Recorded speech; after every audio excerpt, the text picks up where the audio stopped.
Hi, Craig Glassner. This is Adriel Hampton. We're here at CityCampSF, and you just come from some of the sessions on social media for civic engagement. You work out at Alcatraz. Can you talk to us about how you use social media for civic engagement, and how you tell us some secrets about Alcatraz that tourists know but San Franciscans don't? I think the thing that's been, in terms of social media, most useful to us is alleviating one of our biggest problems, which is in the summer we sell out. And I started noticing on things like Facebook and Twitter people complaining about how they were in San Francisco hoping to go to Alcatraz and they couldn't get tickets while they were going to be here. We sell out 7, 8, 9 days in advance.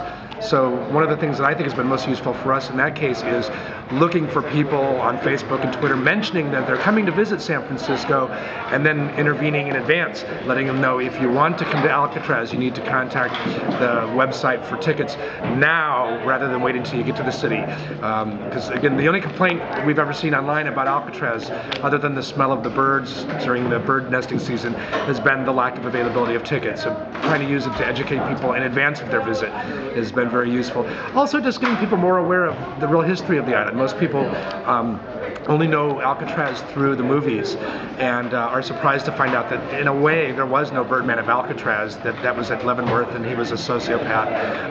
That the guy that escaped in 1962, as played by Clint Eastwood, wasn't the guy that planned the escape. The guy that planned it actually didn't get out, but that wouldn't have been a part for Clint Eastwood. The lack of knowledge about the fortress, the Civil War, pre-Civil War fortress in Alcatraz, which is really why it's a national park. These are all things that we're trying to use the internet and other new media to better educate potential and future visitors, so that we don't have to start by explaining all the basics, that they already got that down, and that they want to learn more and more involved things about the island's history once they arrive. So we don't have to do all of our efforts in saying, okay, it was a fort. People come and hopefully already know that that was the case.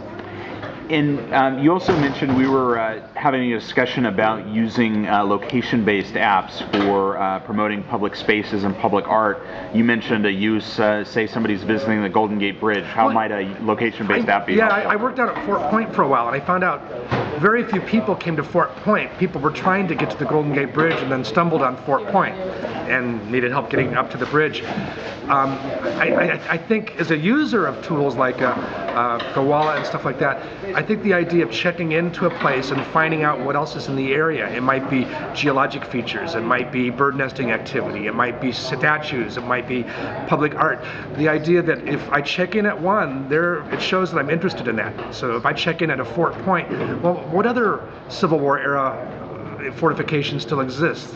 For example, the post on Alcatrazes. For example, Black Point over at Fort Mason, where there's a restored cannon placement in a Rodman cannon.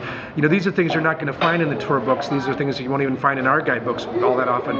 Yet, if someone checks in at a Civil War site or a Nike missile base, other connected sites that might interest them, that can then be connected through tools like Gowalla and Foursquare, I think would be a great way of improving people's visit in the park, or in the city, as the case may be. Great, and how do people find you on Twitter? I'm Ranger Craig on Twitter, or you can, if you want Alcatraz Island, that's the other Twitter feed. Those are the two I work with most often. Great, thanks for coming to CityCampSF. Thanks for having us.